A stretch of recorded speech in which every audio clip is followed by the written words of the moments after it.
Damn Reincarnation, capítulo 237, Lehane, 8.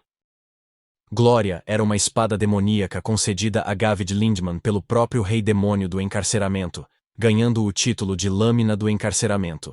Dizia-se que era a única espada capaz de suportar o poder da espada do luar de Vermouth, que podia emitir uma luz ofuscante que poderia obliterar qualquer coisa em seu caminho.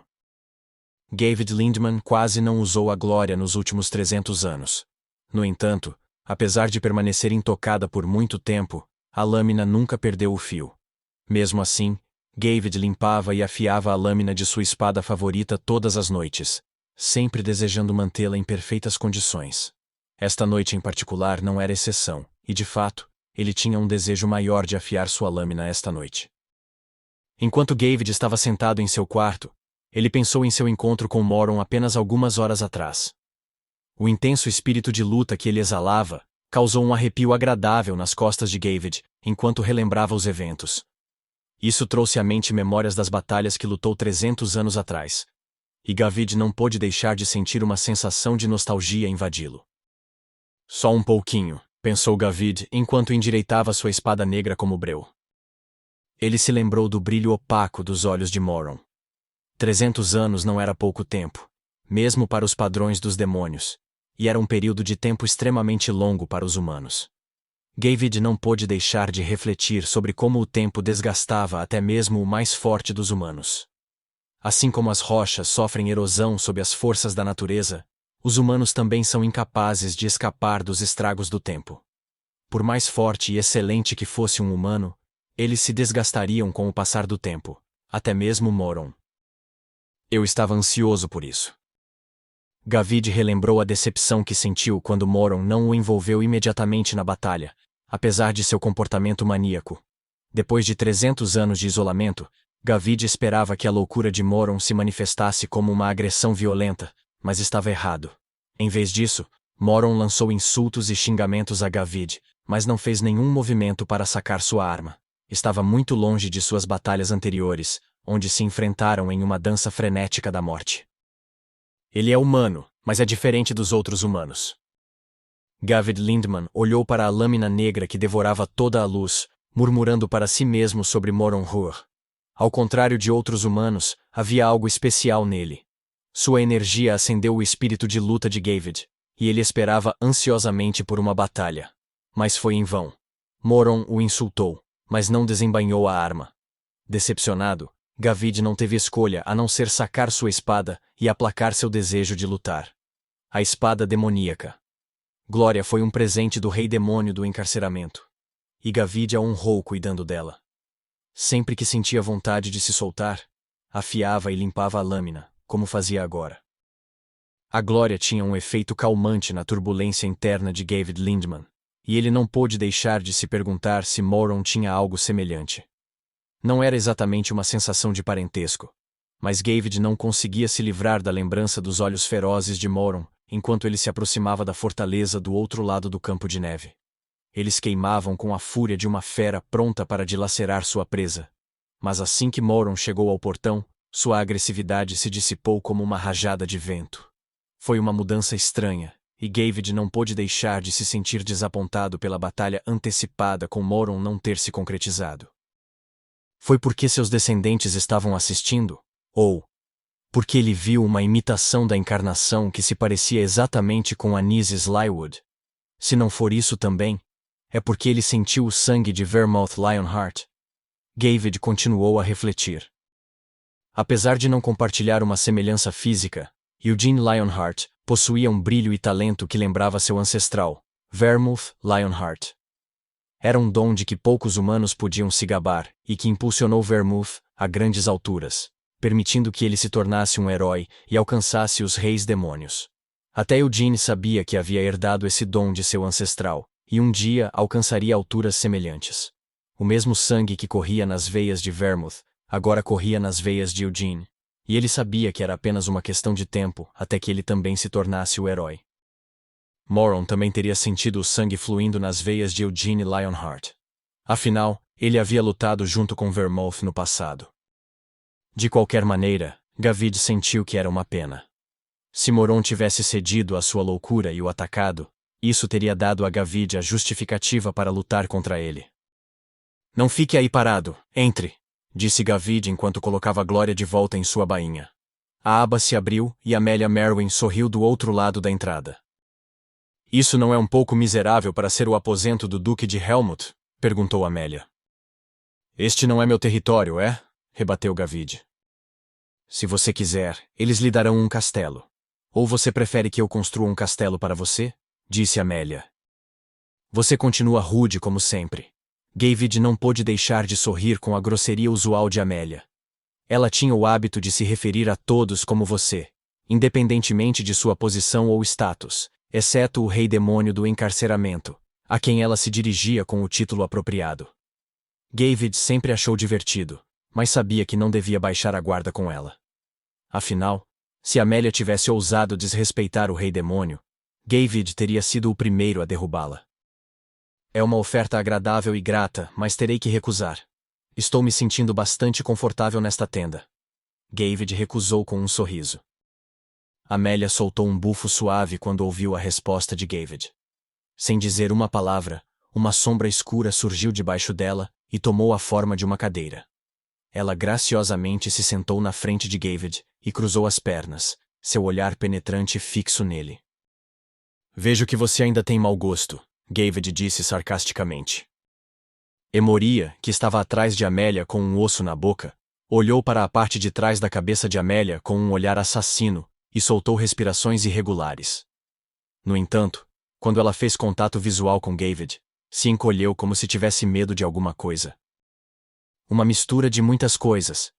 Gavid continuou enquanto olhava mais de perto para Emoria, notando o tom carmesim de seus olhos e a nitidez de seus dentes. Ela segurava um osso na boca, e havia algo nela que não parecia muito humano. Apesar de sua aparência externa, havia uma qualidade sobrenatural em sua existência que a diferenciava. Ele sabia que ela não era humana. Você ainda é obcecado por esse tipo de existência? Gavid perguntou a Amelia. Esqueceu que odeio essa pergunta? Retorquiu Amelia. Ah, que rude da minha parte. Faz tanto tempo desde a última vez que te vi. Já se passaram 70 anos desde a última vez que nos encontramos? Perguntou Gavid. As palavras de Amelia carregavam um tom misterioso enquanto ela sorria para Gavid. Seu olhar varreu as pernas de Emoria, aparentemente encontrando diversão em sua presença. Posso ter esquecido o passado distante, disse ela. Mas por que você não me pergunta por que vim?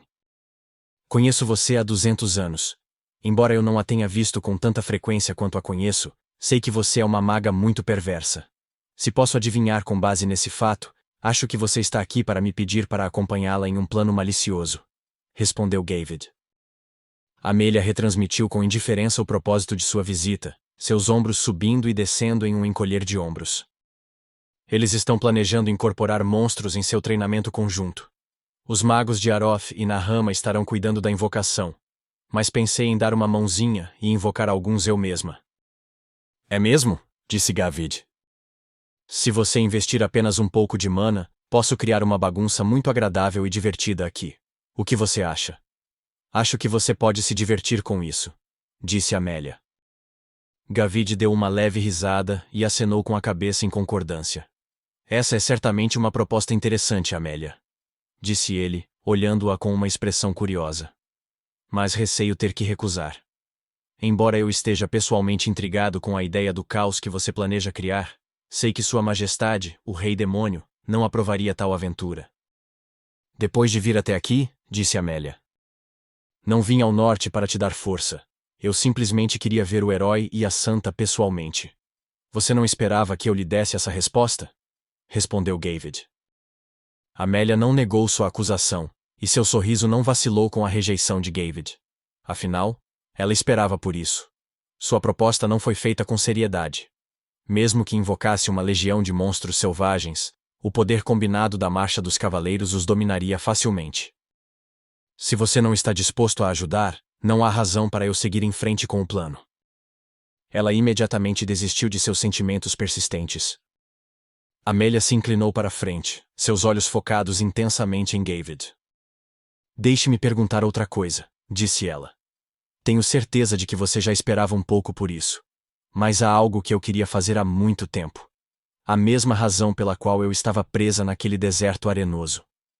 Seu tom era sério, e ficou claro que o que ela estava prestes a dizer era importante para ela. Você está preocupado que eu possa intervir? Perguntou Gavid. Nenhum outro duque interviria exceto você. Noarge Bela vai se divertir muito assistindo, assim como Raizakia, aquele dragão. Mas você é a lâmina do encarceramento, certo? Se eu fizer algo para quebrar a paz que o rei demônio do encarceramento quer, disse Amélia. Sua Majestade respeita a liberdade de seus servos, respondeu Gavid. Ele não sabia exatamente o que Amélia pretendia, mas sabia que ela havia se preparado por muito tempo. Ele também sabia que o rei demônio do encarceramento não era irrelevante para o assunto. Amelia Merwin não era a única assim. Todos os 3 magos do encarceramento assinaram contratos diretamente com o rei demônio do encarceramento.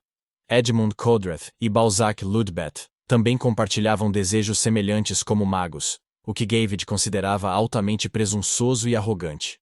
Apesar disso, o rei demônio do encarceramento não restringiu os magos em suas aspirações.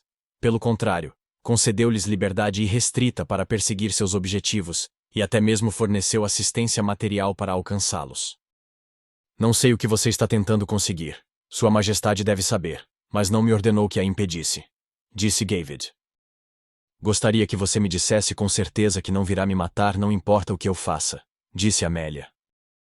Isso não é algo que eu decida. Se o que você fizer for exagerado, e Sua Majestade ficar com o coração partido, e me ordenar para trazer sua cabeça, não terei outra escolha a não ser obedecer à sua ordem. Não era a resposta que Amélia esperava, mas ela entendeu que era a melhor resposta que poderia esperar da lâmina do encarceramento. Como tal, ela não prosseguiu, e acenou com a cabeça em compreensão. Não darei tal ordem. Amélia estava pronta para sair da tenda, já que não havia mais nada para discutir. Mas quando estava prestes a sair, uma voz emanou da sombra sob a luz, parando-a em seu caminho. A voz não continha nenhuma presença significativa ou peso. Era simplesmente uma voz. No entanto, Gavid e Amélia sabiam muito bem a quem pertencia a voz. Os 2 imediatamente pularam de seus assentos com expressões pálidas, enquanto Emoria inclinava a cabeça confusa, incapaz de entender por que estavam agindo tão confusos. Não quero atropelar seus esforços e trabalho duro, continuou a voz.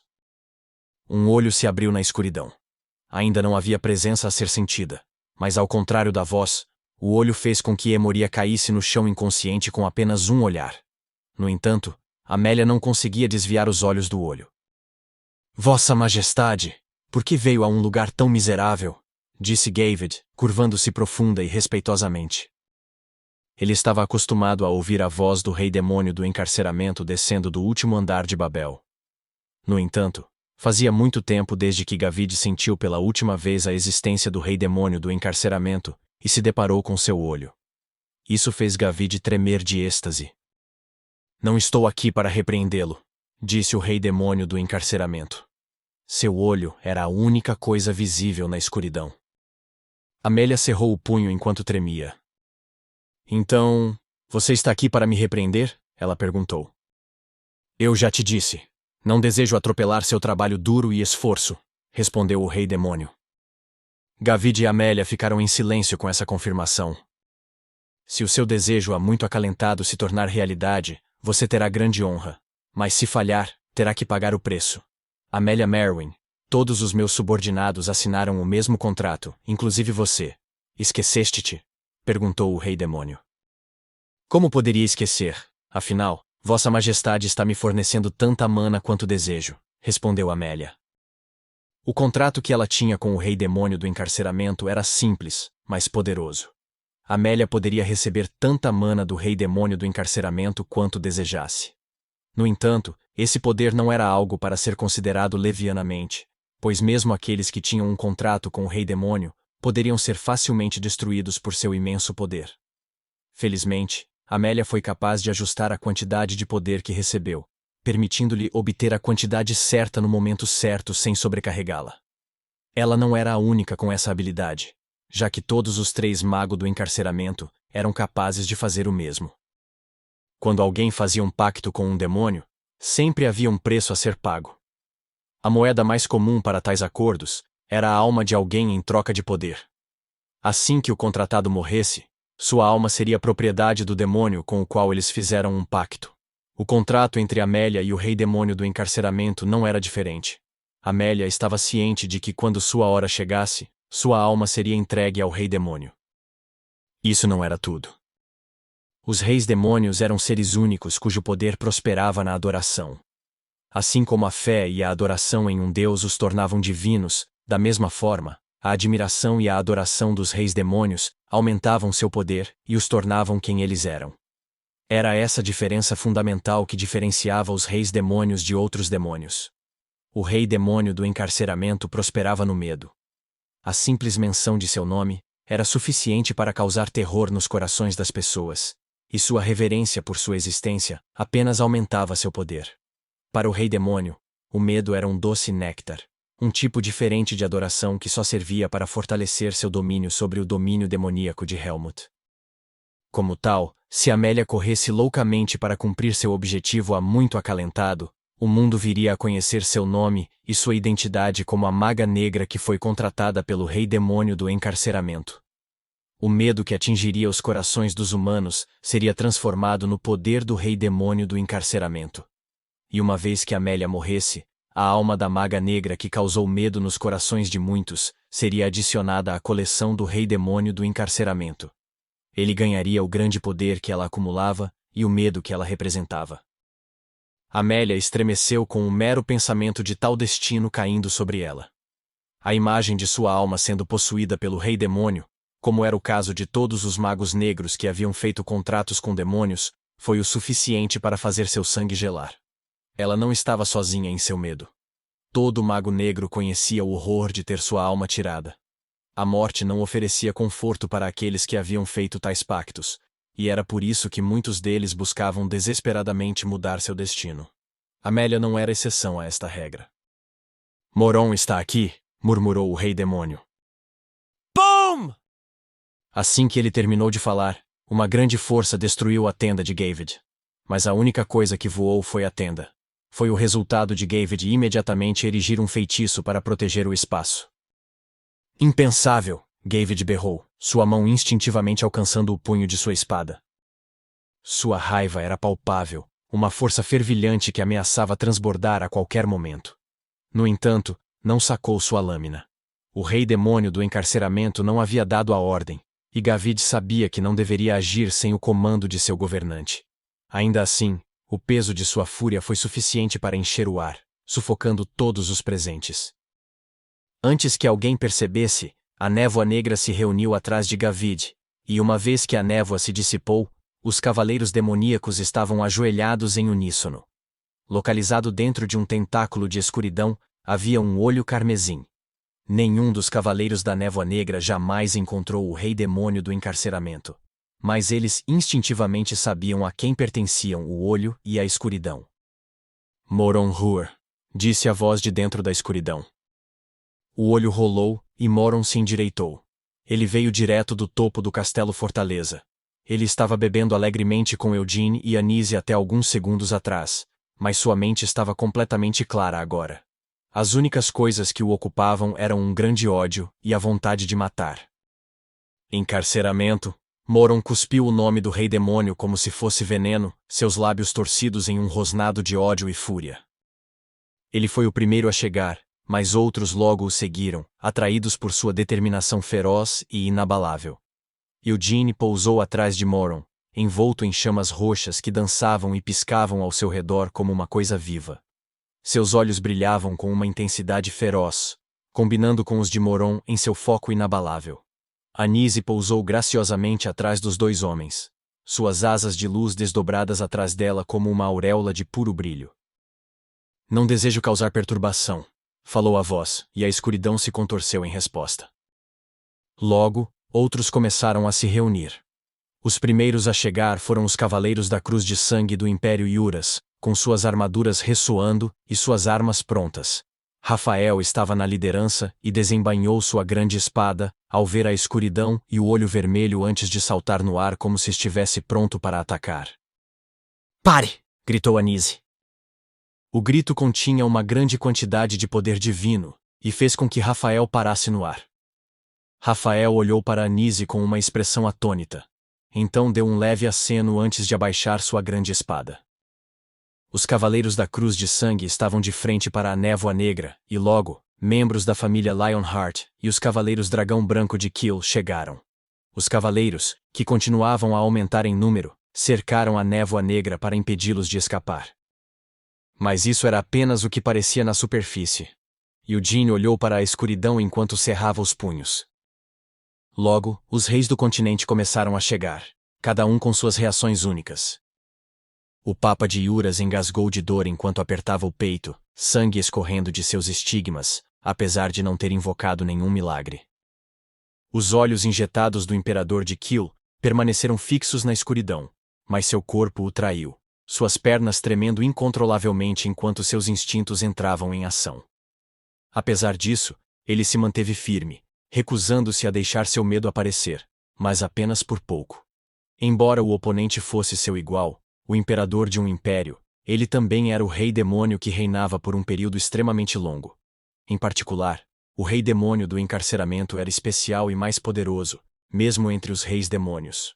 As autoridades dos imperadores não tinham sentido diante do poder esmagador do rei demônio do encarceramento. Não quero ser mal interpretado, murmurou o rei demônio do encarceramento. A escuridão de repente se contorceu. Ah! Gavid gritou com uma voz cheia de admiração e se ajoelhou no local. Amélia também não aguentava mais. Por mais arrogante que fosse, ela não pôde deixar de se ajoelhar. Não estou aqui para quebrar minha promessa.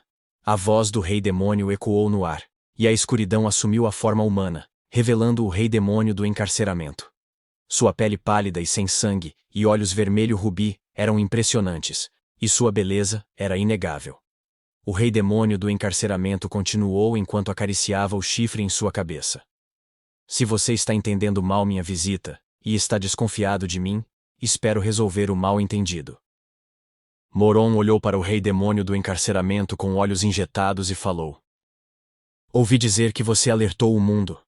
A aparição do rei demônio o lembrou do encontro que ele teve 300 anos atrás no último andar de Babel, que o deixou em desespero.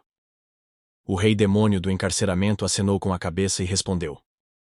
Sim, alertei. Conforme ele movia as mãos, as correntes enroladas em seus pulsos produziam um som metálico. Mas eu dei outra escolha. Se vocês, humanos, me mostrarem reverência, eu retribuirei com respeito. Enquanto a boa vontade que mostro não for violada, não tomarei a iniciativa de acabar com a paz. De repente, uma voz interrompeu o silêncio tenso. Não era um dos reis, mas Gilead Lionheart, o chefe da família Lionheart. Suas pernas tremeram sob o peso da pressão do rei demônio, mas ele cerrou os dentes e se manteve firme. Rei demônio do encarceramento, disse ele, sua voz firme, mas cheia de determinação. Eu sou Gilead Lionheart, patriarca da família Lionheart. Eu sei o seu nome, caro descendente de Vermouth. O que você gostaria de me perguntar? Disse o rei demônio do encarceramento. Gostaria de lhe perguntar sobre o aviso. Você fez de meu filho adotivo o destinatário de seu aviso, e disse que o fim do juramento estava chegando. Continuou Gilead. O rei demônio do encarceramento respondeu, inclinando a cabeça.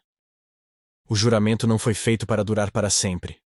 Seu olhar carmesim olhou de Gilead para Eugene. 300 anos atrás, seu antepassado, meu querido Vermouth, fez um juramento comigo, um juramento de paz. Não vou falar detalhes do juramento já que não era isso que Vermouth queria. Mas descendentes dele, não interpretem mal o fim do juramento. O fim do juramento é inevitável. Vocês podem mostrar respeito e admiração, e eu posso retribuir o favor, mas independentemente disso, algum dia, a paz obtida pelo juramento terminará. Disse o rei demônio do encarceramento. Então, não poderíamos renovar o juramento? Se necessário, então eu posso. Quem poderia substituir Vermouth? Disse o rei demônio do encarceramento com um sorriso. Suas palavras não foram dirigidas apenas a Gilead. Foi uma mensagem para todos que estavam neste lugar. Ele continuou enquanto olhava diretamente para o rosto de Eugene. Ninguém pode substituir Vermouth. O juramento foi feito, e só foi possível porque era Vermouth Lionheart. O rei demônio do encarceramento parou de repente, então desviou o olhar de Eugene e encarou Moron. A voz do rei demônio do encarceramento soou com um tom de comando, cortando o silêncio tenso. Moron Hur se esforçava para controlar a respiração, os músculos tensos e prontos para entrar em ação. Mas as palavras do rei demônio pareceram alcançá-lo, e ele hesitou. Não seja idiota, Moron. Pare com a bravata imprudente, continuou o rei demônio do encarceramento, com os olhos fixos no homem agitado. Me matar aqui e agora não trará o que procura. Isso só vai lhe trazer mais sofrimento. Kã! Você não tem mais nada a fazer além de me matar? Perguntou o rei demônio do encarceramento. Crack! Os dentes de Moron quebraram, e ele encarou o rei demônio do encarceramento com os olhos vermelhos por um tempo. Depois, respirou fundo. Entendo, murmurou Moron, balançando a cabeça. Ele piscou algumas vezes, então deu um passo para trás com um escárnio. Eu quero te matar agora. Quero terminar o que não consegui 300 anos atrás. Você realmente acredita que pode conseguir o que falhou em fazer 300 anos atrás, quando estava com Vermouth, Siena e Anise? Perguntou o rei demônio do encarceramento. Não penso assim. Eu queria atacá-lo e queria morrer, respondeu Moron com franqueza. Mas não posso morrer assim, pelo menos não agora, então não vou atacá-lo. O sorriso do rei demônio do encarceramento mudou ligeiramente com a resposta de Moron. Ele olhou para o homem com o mesmo sorriso antes de assentir. Respeito sua decisão. Então limpou o sorriso do rosto. Moron Hur, também não me refiro apenas a você. Reis do continente, cavaleiros que o servem, mercenários que vagam pelo campo de batalha, e outros guerreiros. Respeito todas as suas vontades. Eu sei por que todos vocês se reuniram aqui. Ele continuou depois de baixar a voz para quase um sussurro. Então vou me despedir agora. Se vocês querem guerra, venham para o meu território. Assim como seus antepassados fizeram 300 anos atrás, venham para o Pandemonium, escalem Babel e apontem suas lâminas para mim. O corpo do rei demônio do encarceramento começou a se espalhar na escuridão. Se desejarem isso, ficarei feliz em esperar lá. Mostrei graça suficiente, Eugene Lionheart. O rei demônio do encarceramento de repente chamou o nome de Eugene. Então olhou para ele com os olhos apertados enquanto desaparecia. Mestre da espada sagrada, descendente de Vermouth. Eugene olhou para o rei demônio do encarceramento sem responder. Você vai escalar Babel? Perguntou o rei demônio do encarceramento. Eugene relembrou a visão de Vermouth da sala escura. Assim como eu, fique diante do rei demônio do encarceramento e encontre seu verdadeiro corpo. O que acontecerá depois disso são coisas que você mesmo terá que experimentar. Sim, disse Eugene enquanto seus lábios se contorciam em um sorriso. Ele levantou o dedo médio em direção à figura que desaparecia do rei demônio do encarceramento. Não sei quando, mas vou me certificar de ir. Você! Gritou Gavid com raiva. Ele nunca imaginou que alguém seria louco o suficiente para mostrar um gesto tão desrespeitoso para com o rei demônio do encarceramento. No entanto, o rei demônio do encarceramento apenas riu em resposta como se achasse divertido. Ele colocou a mão no ombro de Gavid e o impediu de correr para a frente. Não seja rude. Mas Vossa Majestade... Ele é meu convidado, sussurrou o rei demônio do encarceramento, e Gavid curvou-se com uma careta. Pouco antes de desaparecer, o rei demônio do encarceramento olhou para Eugene com olhos sorridentes e falou: Estou ansioso pelo dia em que você vier para Babel. Então desapareceu completamente. Até o momento em que não havia absolutamente nenhum vestígio do rei demônio do encarceramento, Gavid manteve a cabeça baixa e os joelhos tocando o chão. O rei demônio do encarceramento havia chamado Eugene de convidado, e Gavid não tinha queixas. A blasfêmia que Eugene Lionheart mostrou merecia 1000 mortes extenuantes, mas seu senhor lhe ordenou que não fosse rude. Mas só até você chegar a Babel, claro, pensou Gavid. Gavid acalmou sua mente enquanto mastigava os lábios, então se levantou do chão. Ou, pelo menos, tentou se levantar. Mas pouco antes que pudesse fazer isso, a lâmina de Eugene Lionheart de repente caiu em direção à sua cabeça.